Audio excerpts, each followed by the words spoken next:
Obviously these are big topics and we spent like 20 minutes on it. But the goal here is to begin to understand what other people are doing in their organization and learn from that. So now we want to take that to the broader audience. So I'm going to ask every speaker to come up and we got like 3-5 minutes. I'm not going to put you on the spot, but if you could kind of share a little bit about the highlights of the discussion. What were some of the things that were causing you difficulty, where maybe there's disagreement, and then what were some of the key, aha moments where if you could walk out of here and apply it within your organization, it would be beneficial. Okay, so I know we started here to pick the topic, so now we're going to start back there.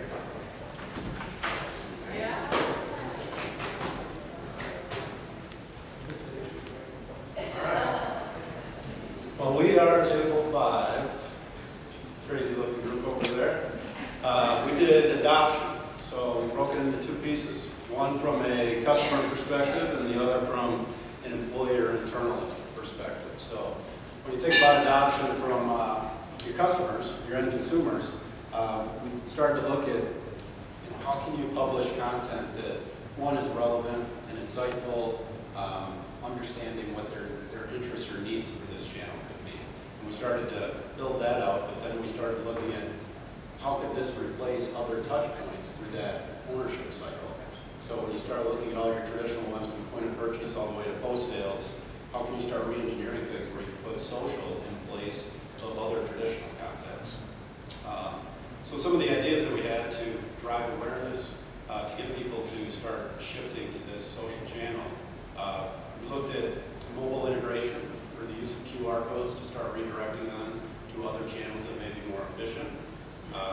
We also started to evaluate awareness just within communication. So the simple example of Redbox. When you're at Redbox, you can have a phone number if you have an issue while you're there at the kiosk, or they can put their Twitter information or their Facebook information, and integrating that messaging within all of your communications to customers will begin to make that shift. Something as crazy as even during the hold music when they're calling into the call center to start making them aware of your information or your communities that you participate in, where they can reach you there. Another idea was with the SEO strategies.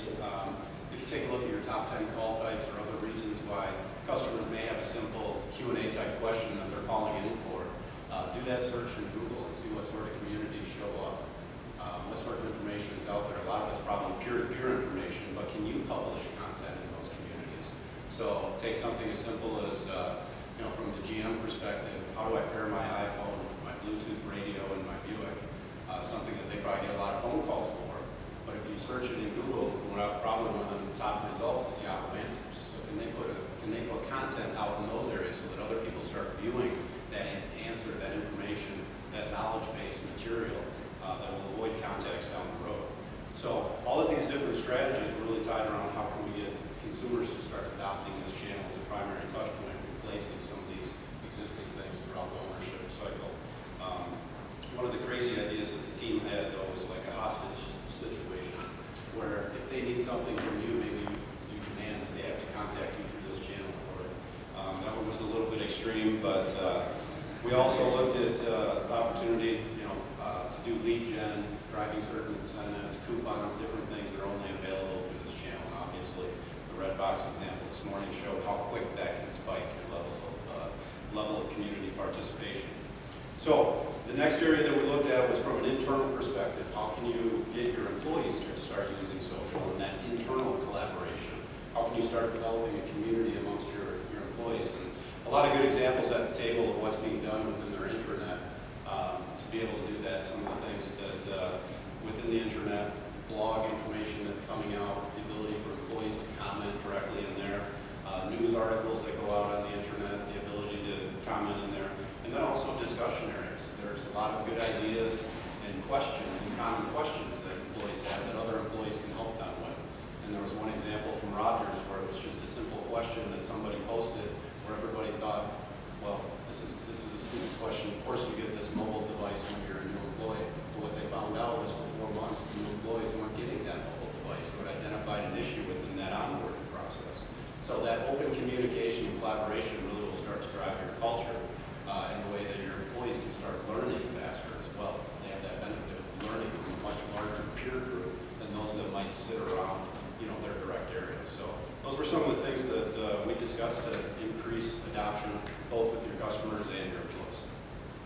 questions for the table on adoption? All right. So I have Table 5. Good job, Table 5.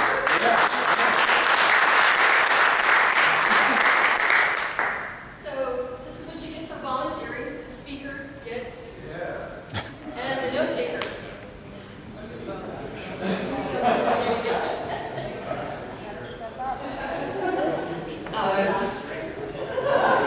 A couple weeks ago, I had a conversation with a CIO in Atlanta about adoption, and he said, well, how can I force everyone in my company to participate in the employee network? And I said, you shut down email. Right? So if you want to force behavior, or you can encourage adoption, right? Okay. All right, this table was value. Excellent. Thank you. So we're at table 10, and we did do a quick search before we started here. We have the highest rated cloud scores combined in our table than any other table here. It didn't help in the maturity of the discussion, but it just means we're very active online. The first challenge we had and just to set the stage, right? So what were some directional comments that we took? So pretend you're somebody who was just hired as a social media strategist. You're 3 months into the job. You run into, the CEO wants to talk to you for 15 minutes, and the question is going to be, what's the value in being social? So what do you say? It's almost like an episode of The Apprentice, right? So the first fork in the road that we had was, who are we looking at this? At what point of view are we taking? Is it from the customer or from the company? So we did both. We also started to venture in different areas depending on the industry, and we narrowed down around Redbox a little bit. But we recognize that this isn't necessarily a one-size-fits-all. So from a customer perspective, what does it mean to be social? In the end, it's better service, and we feel that it provides a convenient environment for them. It gives them a voice. At the end of the day, they can feel valued by you as a brand. It also offers a peer/community support network. Obviously, if they support each other, we saw a lot of stats along the fact that they respect their peers' opinion even more so than they respect yours. And it provides a certain level of personalization for them to feel like they're closer to you. And it's also based on the recognition that people are going to say stuff about you, and this is a way of creating an environment where they can say it and you can be aware of it. Now, from a company perspective, there's always that, and we had a bit of a debate on, is it about revenue or is it not about revenue? And we found 15 different ways of saying no, but they all ended up as revenue at the end anyways. But revenue generation, definitely. Things about adoption, engagement, and loyalty are things that a good social strategy can strive towards, and they all mean a greater revenue contribution to the company. Also, from a branding, branding perspective, there's promotion and protection. Even though, admittedly, most companies take the initial route of being more defensive than offensive, it's more about the protection of the brand. As this matures, it can also become a lot more about the promotion of the brand. And then, from a customer perspective, if we do things right, customer acquisition and customer retention are also two big areas where we can show value. And that's it. Any questions about value? No? Okay. And what we did get hung up a little bit was also on the fact of when we said an area of value, okay, if we were asked to quantify it, what would we say? And we only had 20 minutes, so we didn't come up with the answer to that. But we recognized this, the measurement behind it, the soft versus hard element. So that was a challenge. So who's the taker?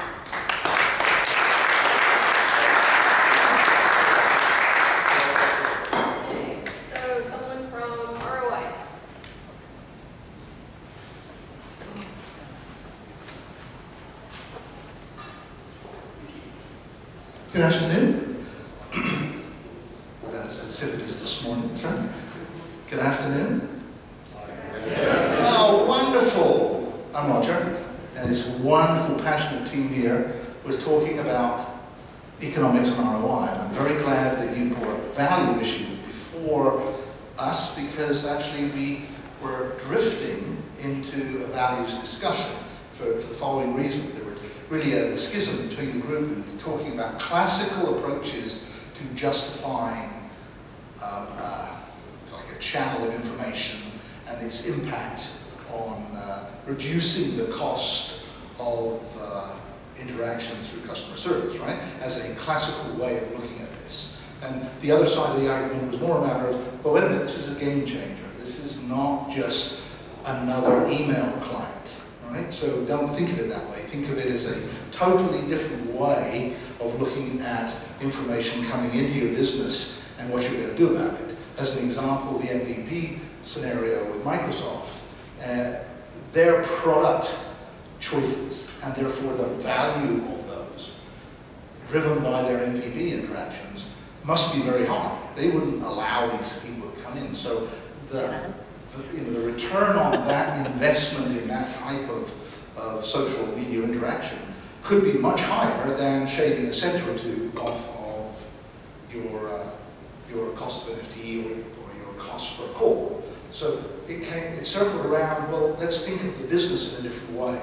And what are we actually, where do we do this calculation? Do we do it at a department level? Do we do it in customer service? Or do we actually take it up to the brand, in a sense, and say, what is this going to do to the brand? Am I going to double my business size? I'm going to make, based on all of these interactions, I'm going to get more loyal customers, less churn. So there's really a sort of a schism between these two, right?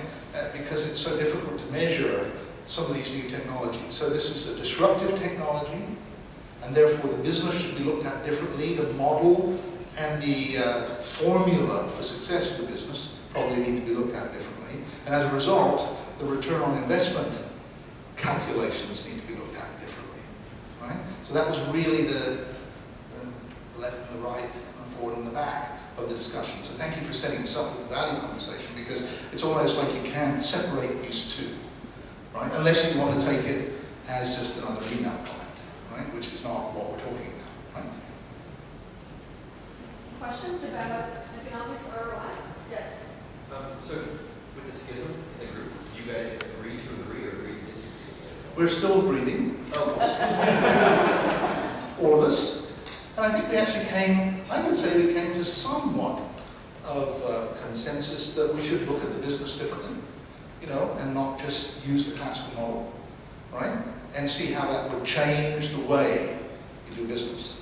In particular, one more item that maybe we didn't discuss too much, but leveraged on the fight that there seems to be in the classical model between marketing and customer support, right? They're missing the point. That conversation totally misses the point, right? I mean, social media is an agile technology, so you need an agile business. And agile business is not about hierarchy, it's about self-directed teams of cross-functional individuals solving a business problem and then moving on. It's not about which department you work in, what silo do you live in. And even that language, I think, is destructive, and it needs to be changed. Otherwise, we'll be thinking in the old way when we're looking at the new way. And surprise, we won't be getting anywhere. So who's the note taker?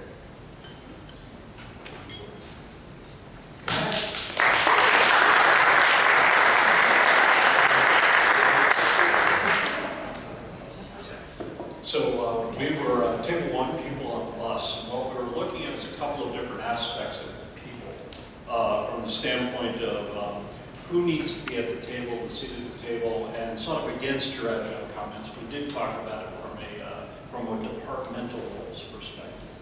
But we also then looked at the attributes of, what are the kind of attributes of those people that need to be engaged in these new media capabilities. And then we had a little discussion around who should that report up to.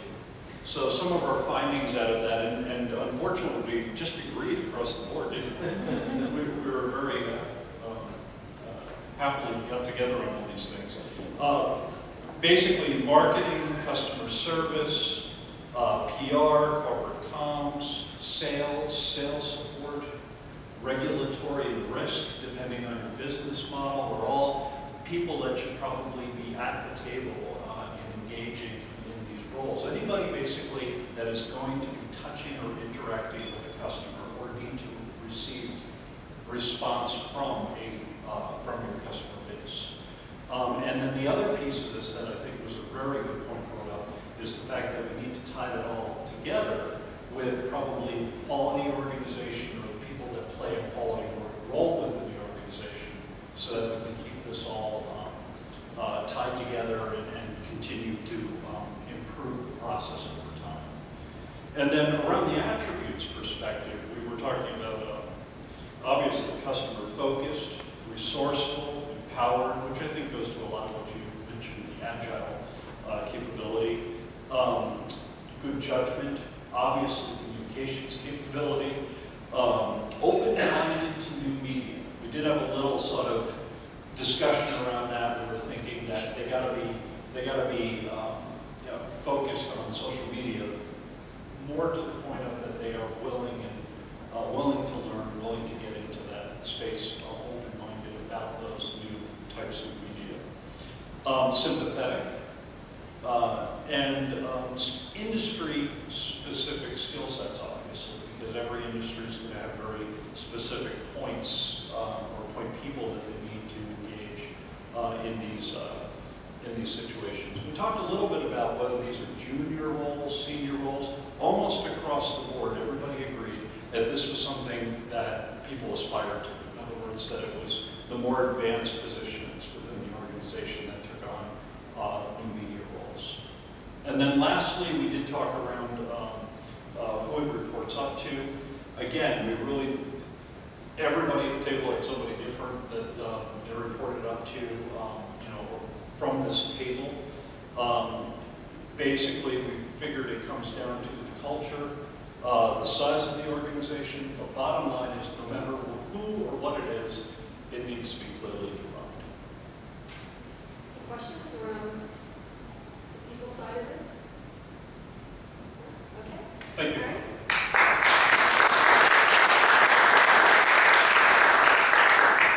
Did the CEO kick us out of the office, or did he work after all the business days? Are you talking to me? Yes. Are you talking to me? As a group, were we kicked out of the office, or? No, I was telling Chad,